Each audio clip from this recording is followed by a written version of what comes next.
all you can and you're running with kings. But how far could you go if you run with the wind? And the chances you take are what give you wings, and you can fly.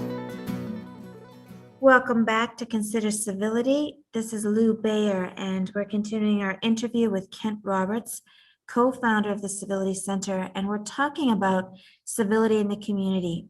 And in this session, we're going to ask Kent to tell us what are the signs of readiness in a community. So we've been talking about initiatives, some of the diversity we need to be successful, the mindset, the skills, some of the action steps, but how do you know that a group or a community is actually ready? So people say they want help, they have a budget and resources that we need potentially, they strike a committee, but how do you know that they're really ready for change?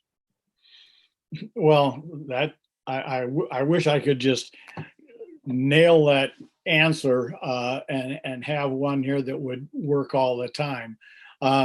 It's kind of like wanting to potty train your child, when are they ready? There are signs and there are things that I can that tell me that they're ready for the work. Some people really don't care about doing their work. They want to point to the subject matter and say, we address that. So it goes back to why again, to why we are doing the work and what we want accomplished out of it. And are we ready to do it? Are we ready to commit? And there is a difference. There are people who are saying, we can't live this way any longer, or we have got to make some changes, or people are going to make changes for us.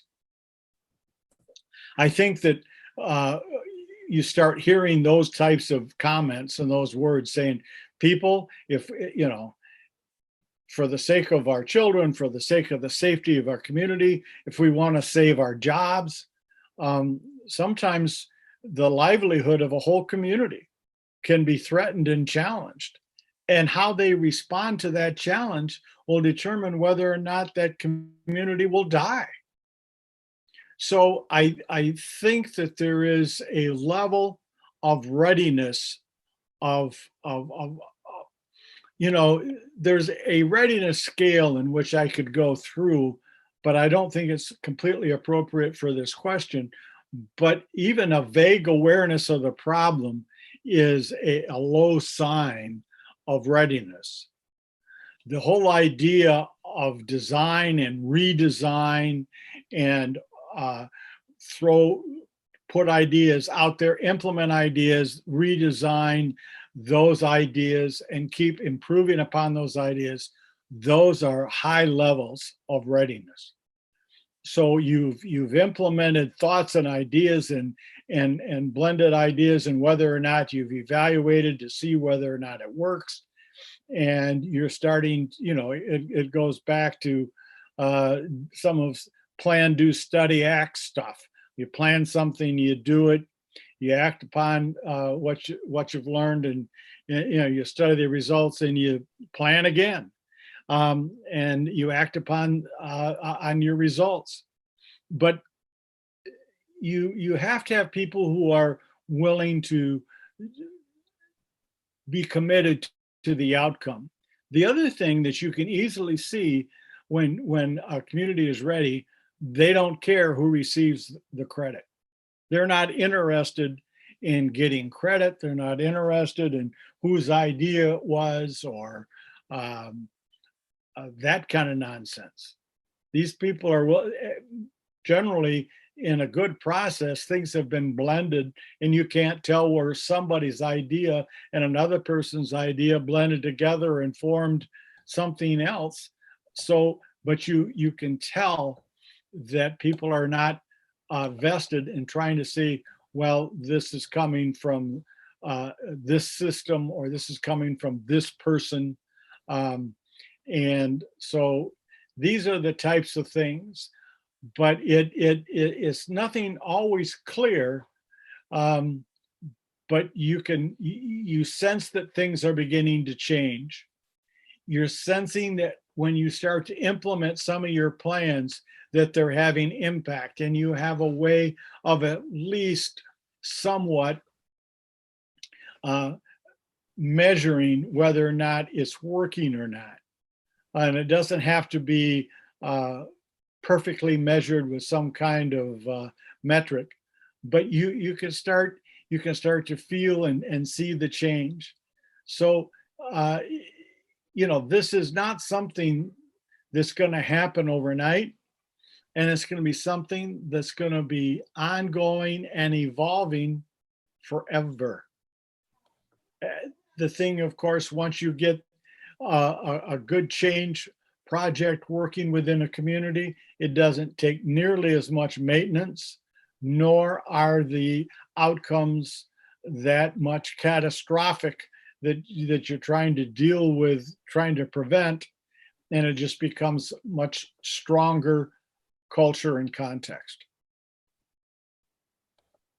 Right. And I think it's really important that people understand that it is something, you said forever, but it is this sort of ongoing thing, right? It doesn't happen overnight. Sometimes it takes years and years really to implement everything. And at the same time, sometimes there can be some significant and immediate impacts through very little effort, right? It's never the same twice. Every context is different.